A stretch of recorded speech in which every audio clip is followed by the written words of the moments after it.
उससे 12 बार लगातार मिलते रहना है तो क्या होगा, उसकी ज्वाइनिंग आ जाएगी। अब जैसे ही कोई व्यक्ति जुड़े, मैंने कहा था कि पहले उसका FIM करिए और उसको QSC समझाइए, बताया था। FIM यानी कि फर्स्ट इंफॉर्मेशन मीटिंग। FIM क्या होता है? FIM एक ऐसी प्रक्रिया है जहां पर आप अपने नए एसोसिएट के साथ रिश्ता बनाते हैं। आपने अभी तक क्या किया है, उससे प्लान किया है, उसका 10 बार 12 बार फॉलो किया है, बहुत सारी मिसअंडरस्टैंडिंग हुई, बहुत सारे जवाब सवाल हुए, बहुत कुछ हुआ।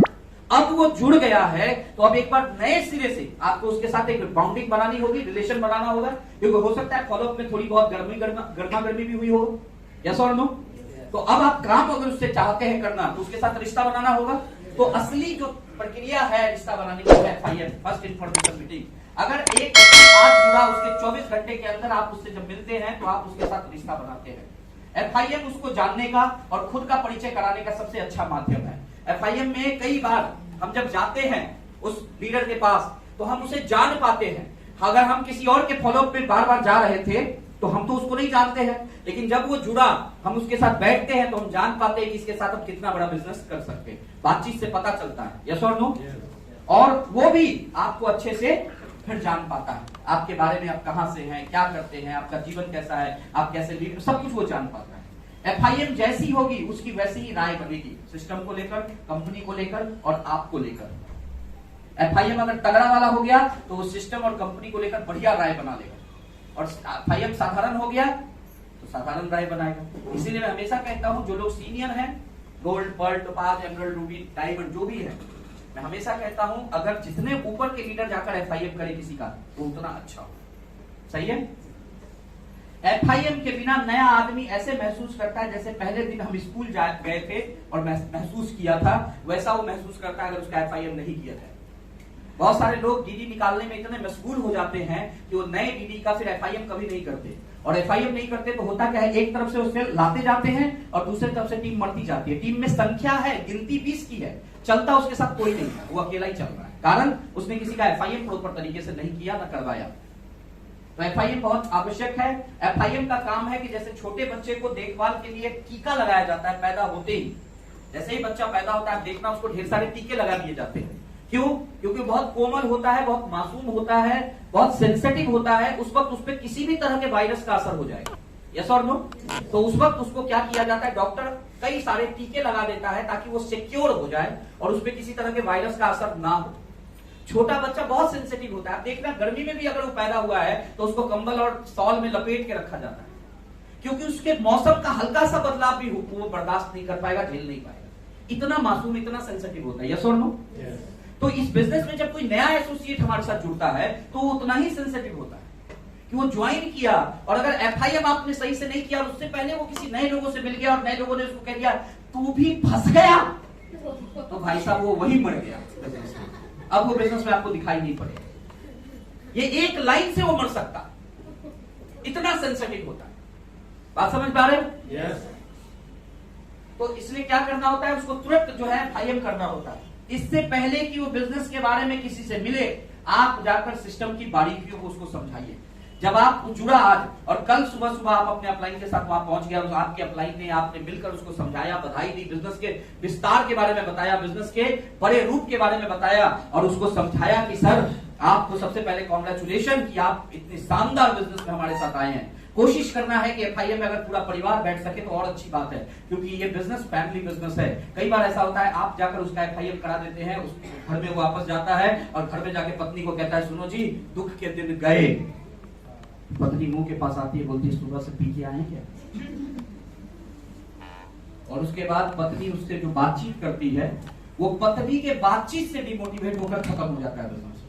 कई बार वो बाबूजी के पास जाता है और बोलता है बाबूजी दुख के दिन गए, और बाबूजी उसको बोलते हैं तू फंस गया क्या फिर कहीं, इस एक लाइन से वो मर जाता है। लेकिन अगर जब आप जाते हो और उसके परिवार को बैठकर FIM कर देते हो, और बिजनेस कितना बड़ा है, अगर उसके पूरा परिवार एक बार देख लेता है तो उसका पूरा परिवार मोटिवेट होता है, वो अकेला मोटिवेट नहीं होता। सही है? बिजनेस की सही तस्वीर दिखाने के लिए FIM बहुत जरूरी है।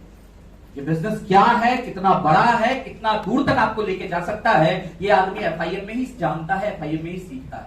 फॉलोअप में ये बात थोड़ी ना आप बताते उसको कि उसके जीवन में क्या क्या बदलाव हो जाएगा। FIM में क्या करना चाहिए? तो सबसे पहले FIM में अगर आप नए हैं तो अपने अपलाइन को लेकर जाइए FIM में, अपने अपलाइन से बात करिए, अपने अपलाइन को फोन करिए, फोन करके जबरदस्ती घर से भी निकाल सकते हैं तो निकाल कर उसको लेकर जाइए अपने अपलाइन को। सही है। ड्रेस कोड का बहुत ज्यादा ख्याल रखिए, साफ सुथरे ड्रेस कोड में रहिए। ऐसा नहीं कि FIM में मैं हमेशा कहता हूं कि आप बिजनेस के किसी भी काम में जाइए फॉर्मल्स पहनिए, शर्ट पैंट पहनिए, जींस टी शर्ट अवॉइड करिए। ठीक है, जितना जींस टी शर्ट अवॉइड कर सकते हैं उतना अच्छा।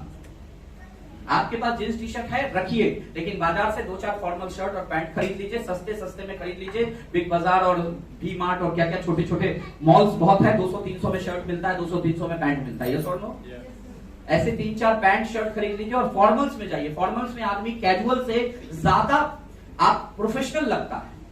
ठीक है, आप मुझे बताइए, मैं अभी यहाँ पे खड़ा हूं, अभी मैं ज्यादा प्रोफेशनल लग रहा हूं या आप इमेजिन करो मैं जींस टी शर्ट में आया हूं तो ज्यादा प्रोफेशनल लगूंगा? ये प्रोफेशनल लुक है। और मैं इस लुक में साहब आज तक, क्योंकि मैं जब भी बाजार उजार में भी चलता हूं, मीटिंग में जाता हूं तो टाई वाई पहन के जाता हूं। कई लोग टाई वाई पहन से शर्माते हैं, मैं टाई पहनता हूं। मैं बाइक पे भी चलता था तो टाई पहनता था, ठीक है, कोट पहनता था। तो अब क्या होता है आप देखना, बाजार में बाइक या कार किसका रोकवाया जाता है? जो लफुआ की तरह दिखेगा ना, बाइक उसको ऐसा साइड लगा। मेरा आज तक पटना में न कभी बाइक रुका न कभी कार रुका। क्यों? बंदा अगर रोकने का प्रयास भी कर रहा होता है ना, कुछ अगर हम कभी सीट बेल्ट नहीं बांधे या कभी हेलमेट नहीं पहने, तो कई बार जब हम ड्रेस कोड में होते हैं, जब ड्रेस कोड में नहीं होते तो फाइन देना पड़ जाएगा। लेकिन अगर हम मोस्टली हम ड्रेस कोड में होते हैं तो भाई साहब सामने वाला पुलिस प्रशासन जो रोकता भी है ना, वो भी बड़ा रिस्पेक्ट से हमसे बात करता है कि हेलमेट कहाँ आपका, तुम काम करके बात नहीं करती, हेलमेट कहाँ? सर मैं तो भूल गया, जल्दीबाजी में था। तो कैसे चलेगा? ये शब्द सुनता हूं मैं अपने लिए, मेरे को क्या बोलेगा? आप जैसे लोग रूल तोड़े तो कैसे काम चलेगा बताइए? आप लोग को तो ध्यान रखना चाहिए। मतलब उसको क्या लग रहा है मैं कौन हूं? वो मेरे जानता कुछ नहीं है, लेकिन उसको फील क्या हो रहा है कि कोई प्रोफेशनल आदमी है यार, ये ऐसे रूल नहीं तोड़ता होगा, जल्दीबाजी में टूट गया होगा। यस और नो? मेरे को फाइन वाइन नहीं होता, ये भी फायदा हुआ मेरे को ड्रेस कोड का। ठीक है, ड्रेस कोड में रहना चाहिए। तो कोशिश कीजिए कि FIM में जाइए तो ड्रेस कोड में रहिए, समय के पाबंद रहिए। मैं हमेशा कहता हूं समय के पंक्चुअल रहना है आपको। जब टाइम जो टाइम दीजिए उस टाइम में रहिए, सहज रहिए, कंफर्टेबल रहिए, खुश रहिए। वहां पर बहुत ज्यादा मतलब भारी मत बने रहिए, हल्का बन के बात कीजिए। क्लियर है? उनसे पहले हालचाल पूछिए और फिर अपने सीनियर जो जिनको लेकर गए हैं उनका परिचय कराइए। क्लियर? ठीक है? सहज रहना, सही है। जितना कूल एंड काम आप रहेंगे उतना सामने वाले को अच्छा लगेगा। आप जितना भारी बन के जाएंगे उतना सामने वाला आपसे जो है घबराएगा। सही है? तो कूल एंड काम रहिए, सही है, कंफर्टेबल बात कीजिए। हो सके तो अगर उसके मतलब जैसे आप भी पटना के हैं, वो भी पटना का है, और अगर पटना वाला जो लैंग्वेज है अगर उस लैंग्वेज में बात कर सकते हैं तो और अच्छी बात है, करिए।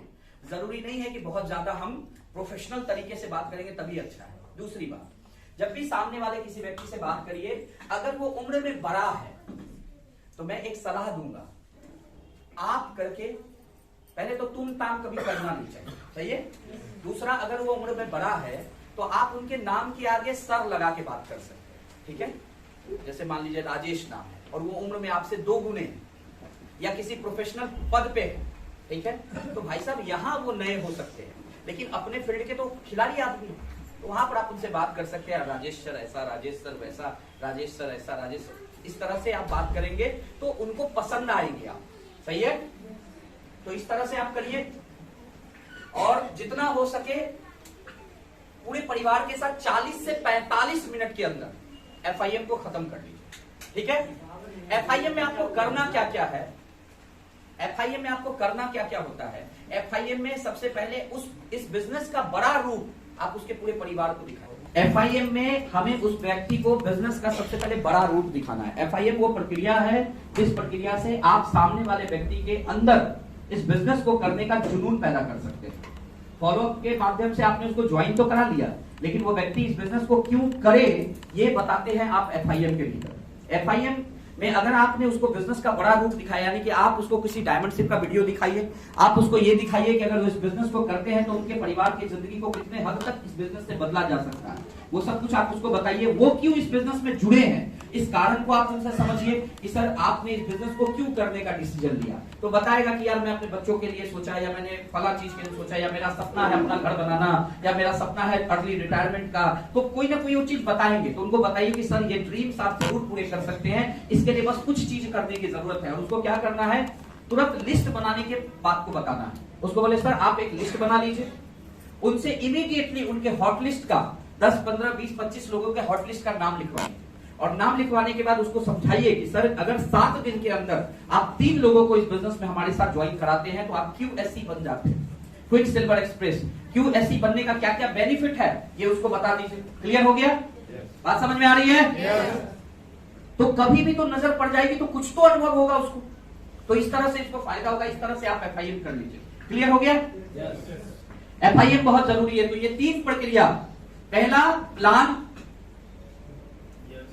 दूसरा फॉलो अप, और जब सेल आ जाए तो तीसरा FIM। अगर ये 3 प्रक्रिया पर आप ध्यान दें तो इससे आपका नेटवर्क बन जाएगा। तो 3 चीजें होती है बिजनेस में, नेटवर्क बनाना, नेटवर्क को सिखाना और नेटवर्क को टिकाना। सही है? अब ये 3 चीजों में पहला चीज इन्हीं 3 काम से हो जाएगा। प्लान आपने दिखाया, उसका प्रॉपर 5 से 12 बार फॉलो किया, और जब सेल आया तो उसको 24 घंटे के अंदर उसका प्रॉपर FIM कर दिया, एक वीडियो दिखा दी, लिस्ट बनवा दिया, QSC प्रमोट कर दिया और उसको QSC करवा देने की कोशिश किया। क्लियर है? अब वो व्यक्ति बिजनेस छोड़कर नहीं जाएगा अगर ये 3 काम आपने ईमानदारी से उसके साथ कर दिया। ठीक है? तो इस तरह से काम आप कर सकते हैं।